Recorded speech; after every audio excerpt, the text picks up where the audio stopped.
मेरा देवर इतना हैंडसम था, उनको इस तरह देखकर मैं पागल सी हो गई थी। उनके वो डोले शोले मैंने पहली बार देखे थे। मैं एक नज़र में ही उनको अपना दिल दे बैठी थी। वो मेरे साथ बात कर रहे थे, पर मेरा पूरा ध्यान देवर जी पर था। उन्होंने जल्दी से कपड़े पहने और मुझे पढ़ाने में लग गए, पर मेरा ध्यान तो पढ़ाई पर बिल्कुल भी नहीं था। मैं तो जैसे आज 7वें आसमान पर थी। मैं उसको हर हाल में अपना बनाना चाहती थी। पहले मैं सोचती थी कि मेरा देवर है तो मैं उसकी रिस्पेक्ट करती थी, पर अब मैं उनको देखकर बिल्कुल ही पागल हो गई थी। अब मैं अपने देवर के सामने स्कर्ट पहन कर जाना शुरू कर दिया। दोस्तों, बहुत ही रोमांचक कहानी है, पूरा सुनिएगा ज़रूर। दोस्तों, वीडियो में आगे बढ़ने से पहले एक छोटा सा रिक्वेस्ट है कि वीडियो को लाइक और हमारे चैनल को सब्सक्राइब ज़रूर कर दीजिएगा। दोस्तों, प्यारा सा कमेंट भी कर दीजिएगा। मित्रों, चलते हैं आज की कहानी की तरफ। पर मेरा देवर तो मेरी तरफ देख तक नहीं रहा था। मैं उनके लिए पूरी तरह से चेंज हो गई। 24 घंटों में सज धज कर रहने लगी। मैंने मन ही मन सोचा इस तरह से काम नहीं चलेगा, तो एक दिन मैं ब्यूटी पार्लर गई और खूब मेकअप करके तैयार हो गई। पर इतने सजने संवरने का भी उन पर कोई असर नहीं हुआ। आखिर थे तो वो एक मर्द ही।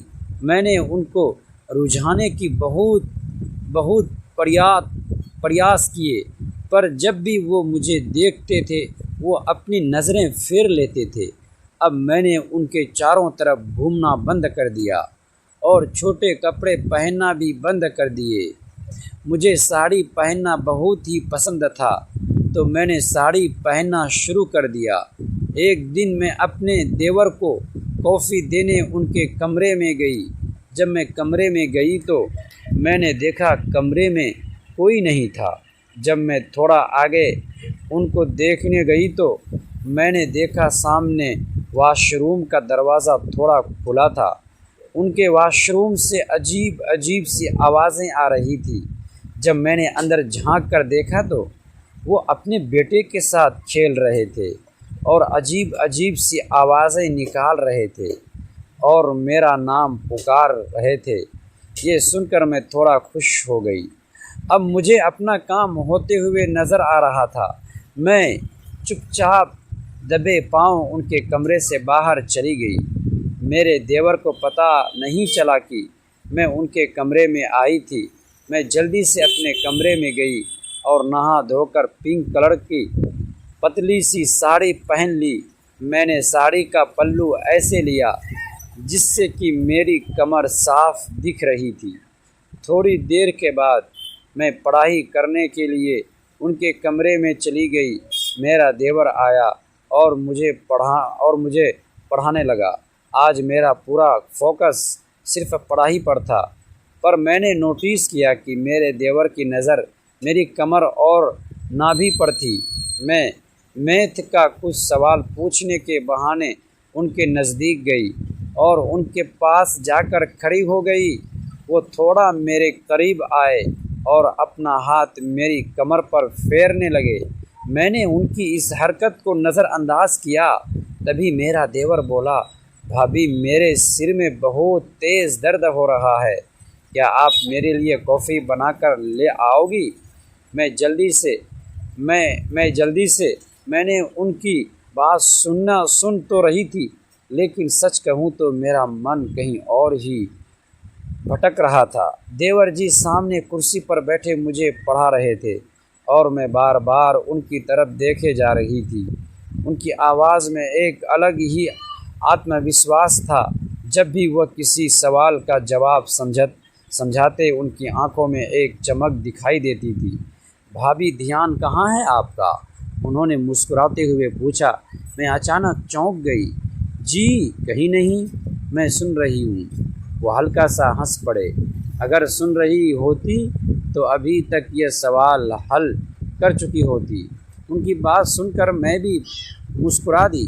उस दिन पहली बार मुझे एहसास हुआ कि वह सिर्फ देखने में ही अच्छे नहीं थे, बल्कि उनका स्वभाव भी बहुत अच्छा था।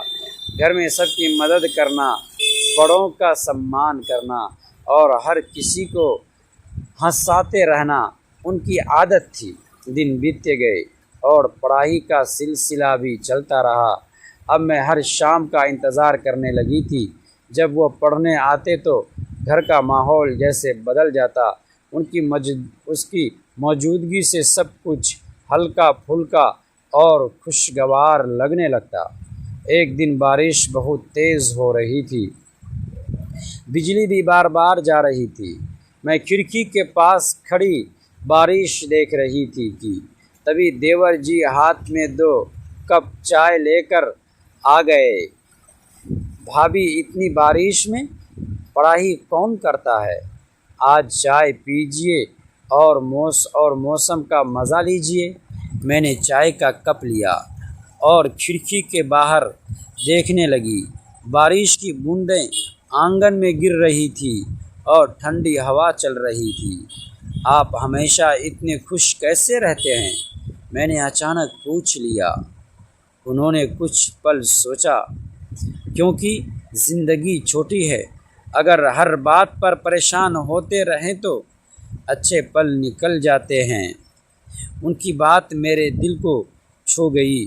उस रात मैं बहुत देर तक उनके शब्दों के बारे में सोचती रही। धीरे धीरे मुझे एहसास हुआ कि मैं उनकी तारीफ़ सिर्फ़ उनके व्यक्तित्व की वजह से करती हूँ। वो मेहनती थे, ज़िम्मेदार थे और सबसे बढ़कर एक अच्छे इंसान भी थे। शायद यही वजह थी कि घर में हर कोई उनसे इतना प्यार और मोहब्बत करता था। कुछ महीनों बाद मेरी परीक्षा आ गई। मैं घबराई हुई थी, लेकिन देवर जी ने मेरा हौसला बढ़ाया। भाभी, आपने मेहनत की है ना, अब डरने की कोई ज़रूरत नहीं है। उनकी बात सुनकर मेरा आत्मविश्वास बढ़ गया। अब परिणाम आया तो मेरे बहुत अच्छे अंक आए। पूरे घर में खुशी का माहौल था। सब मुझे बधाई दे रहे थे, लेकिन मैं जानती थी कि इस सफलता में देवर जी का भी बहुत बड़ा योगदान था। उस शाम मैंने उनसे कहा, अगर आपने मेरी मदद नहीं की होती तो शायद मैं ये नहीं कर पाती। उन्होंने मुस्कुराकर जवाब दिया, मैंने सिर्फ रास्ता दिखाया था, चलना तो आपको ही पड़ेगा। उनकी ये बात मैं कभी नहीं भूल पाई थी।